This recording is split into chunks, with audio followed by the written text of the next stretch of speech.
This is Sirach chapter 11 and verse 5. Many kings have sat upon the ground, and one that was never thought of had worn the crown. Shalom. First and foremost, I want to give all praise, honor, and glory unto Yahweh, Bahasham, Yahweh Shai, Bahasham, Racha, Kodash. Double honors to the apostle elders of Great Millstone. Peace and blessing to the whole elect. I made mention of this video, which is essentially what the lesson is going to be about. Professor Jang, or some brothers like to call him Balaam, right? And he goes into this video of Pax Judaica, and for the first 17 minutes, he brings up some videos and things like that about how essentially America is going to lose this war and how they're not going to win it, right? And going to let him talk for about 2 minutes here until he makes a certain point, right? But the main thing is from here, he's going to talk about how essentially America is going to be replaced by Israel, right, as the superpower, which in a sense, he's not entirely wrong, but that's why I started off with Sirach 11 and 5, because those people living in the land today are not the true Israelites, right?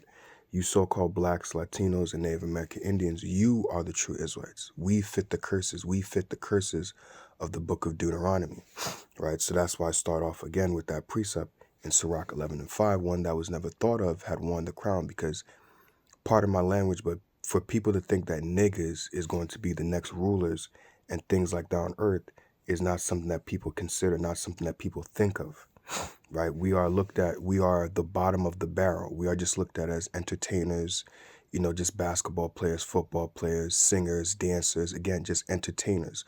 Cool to be around, cool to have a drink with, cool to party with. But when it comes to serious matters of the world, we are not people that are considered to have what people would say a political thought, right? To get into geopolitics and how the world should be ran and what is right and things like that. We are not looked at in that regard to have those serious conversations as people would talk about. So like I said, I'm going to let him let this run for about 2 minutes. I sped it up a little bit, right? But like I was saying, he's going to say that essentially America is going to be replaced by Israel. And yes, that is true. But again, not by them, because they do not fit the prophecies of the scriptures, right? When we go into Isaiah, the 2nd chapter, right? Isaiah, the 2nd chapter talks about the mountain of the Lord's house, right? Which I'll get that as well, Lord's willing, I remember to. But the mountain of the Lord's house and how the Lord was going to set up his government, his mountain above all the hills and all that type of stuff. And what? That the other nation will come and say, let us learn the ways of the God of Jacob. Ever since they took that land over there in 1948, we have not seen anything like that. But now, all of a sudden, in the year 2026 is when they want to establish themselves and they see an opportunity to be that? No. They've had, if I'm not mistaken, when you do the math from 1948 to 2026 now, it should be 77 or 78 years, something along those lines, right? So you've had more than 70 years to establish yourself, and that hasn't happened. That's to show you that they don't fit the prophecies. They don't fit Isaiah, the 2nd chapter, because they are not the people, right? They are imposters living in our land, all right? But let's get into the lesson. Gonna let him talk, and we'll get into it and get some precepts and laws when this is edifying.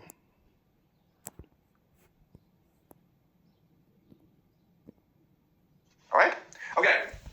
So now that we've discussed why America will probably lose this war, I want to now shift our focus to discuss how the world will change because of this war. What does the end of this war look like? And to do that... Which, pause it. I was going to let him talk for 2 minutes, but that's essentially what we're entering into, a transfer, right? A changing of worlds, right?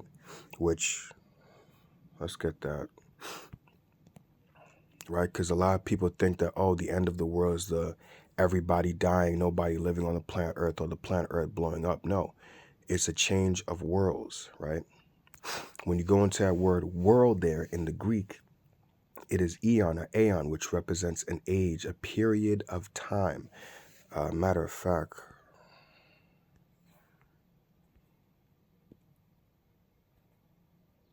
where is it?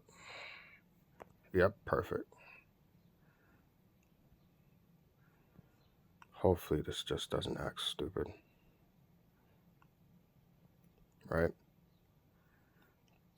You have to understand that the word world has many different definitions.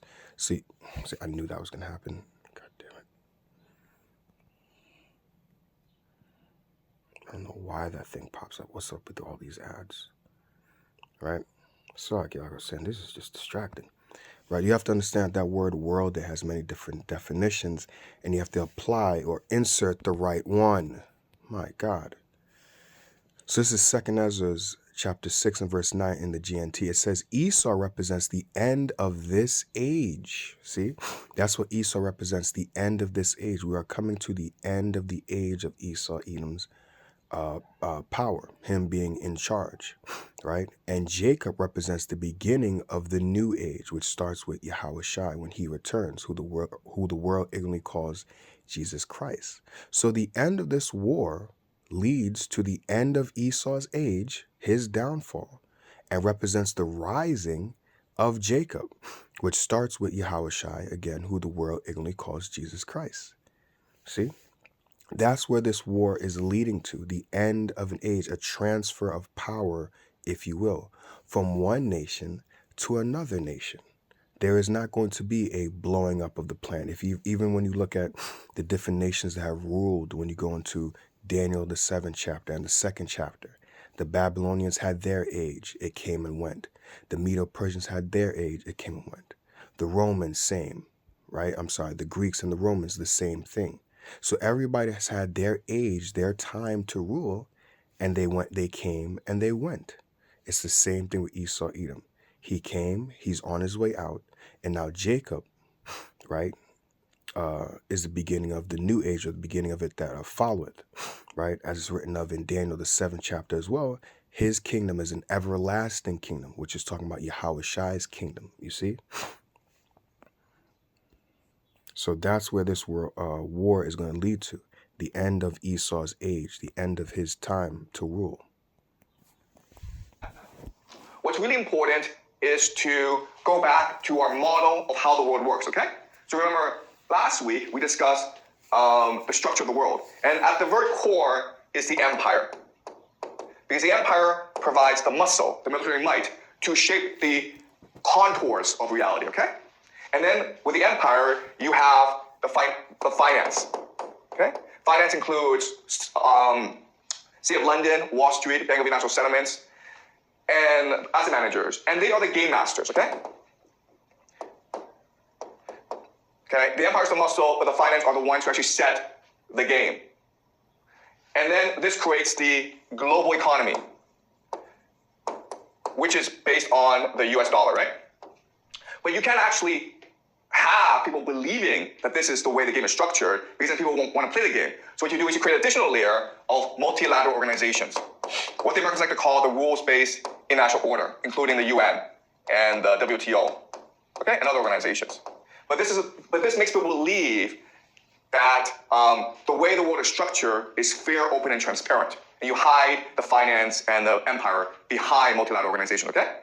And then to justify this system, you have the culture, education, and media, which then creates the different legal infrastructure of different nations and the values as well. Okay? So this is how the world is organized. We also discuss how there are these organizations that are above the nation state, that are above the system in order to benefit from the system, to keep it going, but also to extract rent from it. And these include intelligence, crime, and science. We also discuss how the organizing forces behind intelligence, crime, and science are transnational capital, secret societies, as well as elite families. And we discuss how they are bound together by a concept called the occult, which we'll study later on, okay? The idea of the occult, okay? So this is the structure of the world. Now, once this world is created, what you need to understand is that the people in the different spheres who benefit from the system, first and foremost, their interest is maintaining that status quo, okay? So their interest is in maintaining the status quo. All right? So basically, they want the system to continue. The problem with the system is, at the core, is an empire that will probably lose the war in Iran. And this creates a problem, because if the empire falls, then it's possible that this entire edifice falls as well. So the only solution is to replace the empire, the American empire, with another empire, all right? That is able to provide the muscle for this system. And this empire, I've argued in the past, is of course Israel. And that's what we call Pax Judaica. So there it is. You heard him say it himself, which I may let him say a little bit more, but just getting into it. So he is of the belief that those people over there are the people, because he's even said, and I've watched certain interviews where he was talking to another individual, not sure, I don't remember the individual's name, and he was telling the individual that you have to pretty much put away your understanding of how you think the world works and how you think things are. You have to understand that this is spiritual, right? Which you never know. This guy very well may be Balaam coming back in the reincarnation. But you can see here that he sees that, hey, this is going to lead to the end of America. And in his opinion, which this is where the prophets come in, this is where the Lord has us come in, to give you the understanding that, again, those people living there in the land today that are calling themselves the people of the Lord are not the children of the Lord. Because when they took the land over, and they've even said it via Balfour Declaration, that was the fulfillment of biblical prophecy you've had from the time of 1948 till now to set up what's written of in Isaiah, the 2nd chapter. Well, let's read what's written of in Isaiah, the 2nd chapter. Because like he says, what? America is an empire, which he is correct. So therefore, that empire, going back to 2nd Ezra 6 and 9, for Esau is the end of the age, right? His empire, and Jacob is the beginning of it that followed. There has to be something that replaces that empire, right? I believe they call it a power vacuum, if I'm not mistaken, right? So something has to replace that empire that fell, right? When the Assyrians were in power, the Assyrians were the top dog on the earth, and then what? The Babylonians, with the assistance of the Medes, but primarily the Babylonians, took over. They replaced that power that the Assyrians once were. And now it's the Neo-Babylonian Empire that was the big dog on top. And it's going to be the same thing. America is going to go down. And therefore, Israel, the true Israelites, you so-called blacks, Latinos, and Native American Indians, and those of you that are scattered that may not look so-called black, Latino, and Native American Indian, are going to be next on top to take over. Because the kingdom is for you. This new empire, right, is going to be led by Yahweh Shai, who the world ignorantly calls Jesus Christ.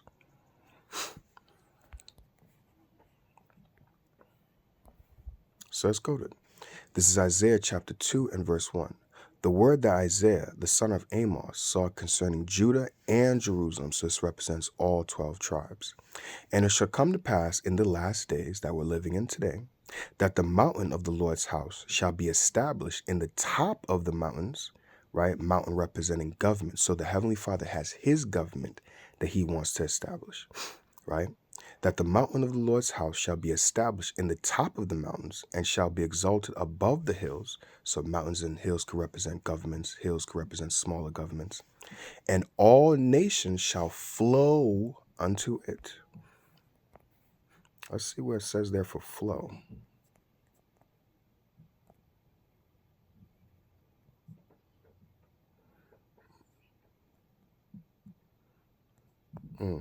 So the word there for flow is nahar, which essentially means that what? Israel is going to be a light, right? Because it said, I'm sorry, I backed out of it, right?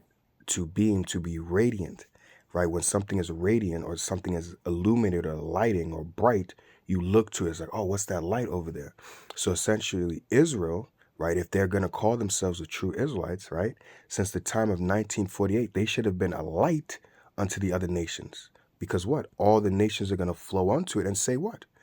Verse 3, and many people shall go and say, right, come ye, and let us go up to the mountain of the Lord, to the house of the God of Jacob, and he will teach us of his ways, and we will walk in his paths. For out of Zion shall go forth the law, and the word of the Lord from Jerusalem. So that light, that radiance that Israel would be, the other nations which would come and flow unto it. Again, from the time of 1948 till now, have they established that? Have they been that? And you mean to tell me, according to this professor, that now all of a sudden they see an opportunity to do that? No, according to biblical prophecy, if they truly were the people of the Lord, that should have been established in the year of 1948. That shows you that they're not the people. This would be an instant thing. If you look at history, the moment an empire went down, the other empire started to establish itself up. There was no, okay, well, we're going to have like almost 100-year period where we're going to wait to establish. No. Once an empire goes down, again, that power vacuum, if I'm not mistaken, is the definition, another empire, right, takes place of that. And over time, they become as they set up their empire, they become the top dog. They become the top empire on the earth. It's not just okay, this is about to take us 50 years for us to establish. No, they start establishing themselves. They start saying, hey, we're the new guys here. We're running things, and now you guys have to follow us. We took down whoever your previous leader was. They're all gone. We took them out. You listen to us now. Think of it like coming into a house. Once that person that was once living in the house is out, there is no, probably not the best analogy, but once you find somebody to now rent that home or take place in that home, it's almost like an instant thing, right? You're not waiting. It's like, oh, person's out of here. I got a space in here. I got an apartment here. Yeah, I'll pay it. Boom, get in there. You ain't got to wait 2-3 years and all that type of stuff. What do you try to do when that apartment's empty? You try to sell it quick. So it's the same thing. Hey, we took down the top guys. We try to take this over quick. So that's what's going to happen when the Lord's government is established on earth. See, when Esau, the end of his age, right? And what did it say? Jacob is the beginning of it that followeth, if you read in the KJV version, right? So the next empire to follow after Esau's downfall would be the kingdom of Yahushua. So again, from the time of 1948 till now, 2026 that we're living in, they have had about 70 years to establish this. Why are they now, according to this professor, according to his beliefs, now waiting to do that?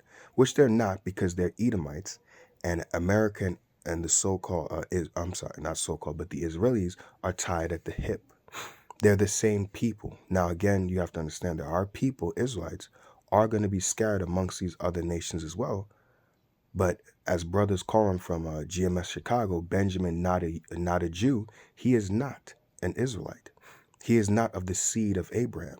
Even Tucker Carlson was doing an interview with Mike Huckabee and was questioning the legitimacy of him being that.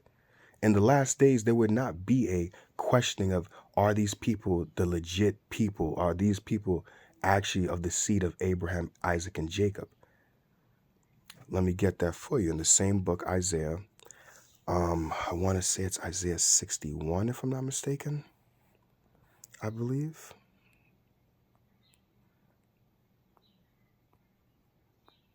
Yep.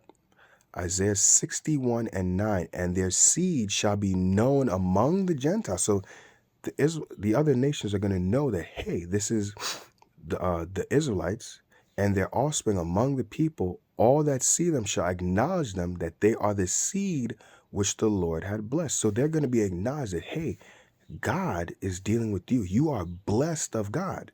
Not, are these people actually the people? Is Benjamin Netanyahu actually, can you actually substantiate that he is of the seed of Abraham? That's not supposed to be happening. All nations are supposed to flow unto them. All nations are supposed to acknowledge that, hey, you are the seed. You are the nation that the Lord has blessed, that God is dealing with you. Not questioning, are you actually of the seed of Abraham? No, but acknowledging that you are of the seed of Abraham and you're blessed of God. You see? Another point as well, continuing, going back to Isaiah chapter 2 and verse 4, and he shall judge among the nations, and shall rebuke many people. They shall beat their swords into plowshares, which is talking about the other nations, and their spears into pruning hooks. Nation shall not lift up sword against nation, neither shall they learn war anymore. Again, they've even said via the Balfour Declaration that was a fulfillment of biblical prophecy. So since the time of 1948, there should have been no more wars. But now people are talking about, hey, we're about to enter into World War III. What's up with that? It shows you that they don't fulfill biblical prophecy. They don't fulfill this prophecy, but they do fulfill this in the book of Ezekiel, chapter 36.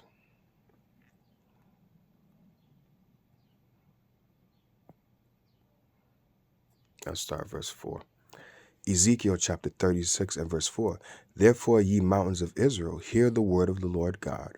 Thus saith the Lord God to the mountains and to the hills, to the rivers and to the valleys, to the desolate wastes and to the cities that are forsaken, which became a prey and derision to the residue of the heathen that are round about. So there are other nations living in the land of Israel. Verse 5. Therefore thus saith the Lord God, surely in the fire of my jealousy have I spoken against the residue of the heathen, and against all Idumea, which have appointed my land into their possession with the joy of all their heart, with despiteful minds to cast it out for a prey. So you see, and Idumea is the Greek way of saying Edom. So we have Edomites that are in our land. We have Edomites that are pretending to be the children of Israel that are not. What is that thing called? Identity theft? They committed that. They took our nationality as unto their own, and then took our land as if it was their own as well. They fulfilled this, Ezekiel 36 and 5. They have taken the land of the Lord into their possession with the joy of all their heart, with despiteful minds to cast it out for a prey. See, they fulfill this, but they do not fulfill Isaiah the 2nd chapter. Because those things that are written in Isaiah the 2nd chapter should have been fulfilled. As far as other nations coming and wanting to learn the ways of the God of Jacob, right? Through the Israelites, because they would be that radiance, that light. Excuse me, I want to sneeze, but it's not coming out, right? And verse 4 said what? That all the other nations will what? Put down their weapons and learn war no more. Are we seeing that? No, we see, like it says in Joel, the weak saying, I am strong.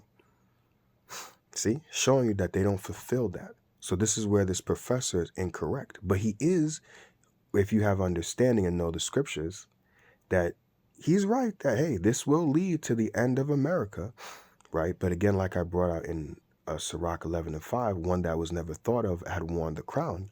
We're not thought of as being the next one up, but we are going to be up. And Lord's willing, we are those men. Lord's willing, we are part of the elect. That number. Excuse me, I want to sneeze, but it won't come out. Right? And let's go to, before I get to that one, let's go to Daniel, because I was kind of mentioning it, but want to get it. Right?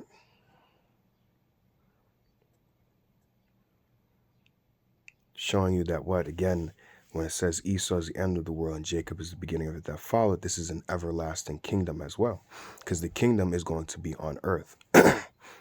This is Daniel chapter 7, verse 13.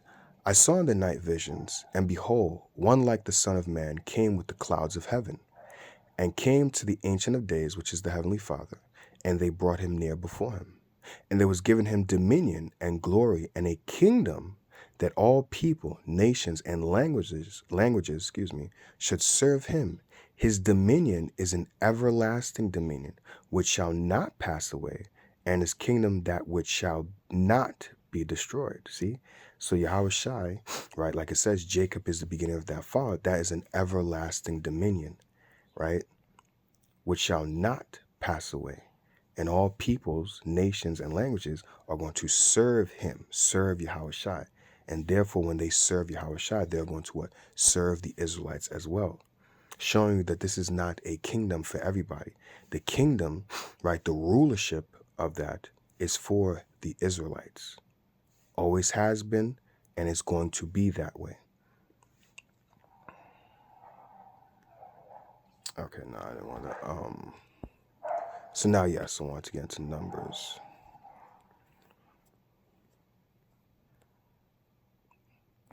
This is Numbers chapter 24 and verse 15. And he took up his parable and said, Balaam, the son of Beor, had said, and the man whose eyes are open had said, he had said, which heard the words of God, and knew the knowledge of the Most High, which saw the vision of the Almighty, falling into a trance, but having his eyes open.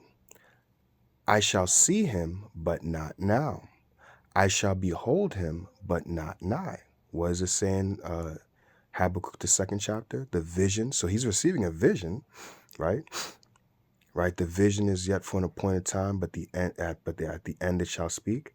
So visions have their appointed time that they're going to happen. So he's seeing a vision of the end, but it wasn't going to happen during his time. It was going to happen very soon in our time that we're living in. That's why it says, I shall see him, but not now. The him he's talking about is who the world ignorantly calls Jesus Christ, Yahweh Shai. So he's going to see him. So how is he going to see him if he lived all the way back then and we're all the way here now? Because of reincarnation. I shall see him, but not now. I shall behold him, but not nigh. There we go, finally. Trust me. There shall come a star out of Jacob, which that is Yahweh Shai, and a scepter, which represents rulership, shall rise out of Israel, not all nations. See? And shall smite the corners of Moab and destroy all the children of Sheth, which, if I'm not mistaken, is Seth. And Edom shall be a possession. Seir also shall be a possession for his enemies, and Israel shall do valiantly. See? Which is you so-called blacks, Latinos, and Native American Indians. The one who was never thought of had worn the crown. Verse 19, out of Jacob shall come he that shall have dominion, same as what we read in Daniel the 7th chapter, and shall destroy him that remaineth of the city. And when he looked on Amalek, which is those people claiming to be us today, he took up this parable and said, Amalek was the first of the nations. When you go into that word first, the Hebrew word there is Ra'ash, which means head, chief, right? If I'm not mistaken, prominent one as well, right? So he was the chief, the head of the nations, but his latter end shall be that he perish forever. And that is what we're seeing happen right now. Again, remember, America and Israel is tied at the hip. So when America goes down, they also go down because, again, they're not Israel. They're Edom, right? So when Edom goes down, right, remember, 2nd Ezra 6:9, for Esau is the end of this age, and Jacob is the beginning of it that followed. When Esau goes down, it's our time up. The one that was never thought of hath worn the crown. So I just wanted to clear that up because, again, when you listen to these guys, they do bring out some good information, but that's why the Lord has us around the prophets to clean up that information, to give you essentially what he's truly saying, although he doesn't have understanding of it. But like brother's saying, hey, this guy very well could be Balaam coming back in the reincarnation, because he even said he's always argued that it's going to be Israel next. And like he said, I shall see him. So, hey, if he really is Balaam, you're going to see the Lord again. You're coming back up on your time to, hey, like you said, I shall see him, but not now. Well, you're going to see him very soon. But like I said, I just wanted to clear that up and just bring understanding that, excuse me, sorry, just want to sneeze and it's like it won't come out and just kind of have that irritating feeling. Sorry. But like I was saying, just wanted to clear up that, bring that understanding of who the true children of Israel are, right? Which is us, you so-called blacks, Latinos, and Native American Indians. And those of you who may not look so-called black, Latino, and Native American Indian, because the seed of Israel was scattered throughout the four corners, and just going into biblical prophecy to prove, again, if they truly are the people of the Lord, why haven't they fulfilled Isaiah, the 2nd chapter, so on and so forth. Excuse me. It shows you that they're not. It really shows you that they're Edom, that have taken the land of the Lord for a possession, right? And we're coming up real quick, very soon on their downfall. So again, hope and pray this video has been edifying. I'll end it here. One, give all praise, honor, and glory unto Yahweh, Bahashem Yahweh Shai, Bahashem Rachah Kodash. Double honors to the apostles and the elders of Great Millstone. Peace and blessing to the hopeful elect. Shalom.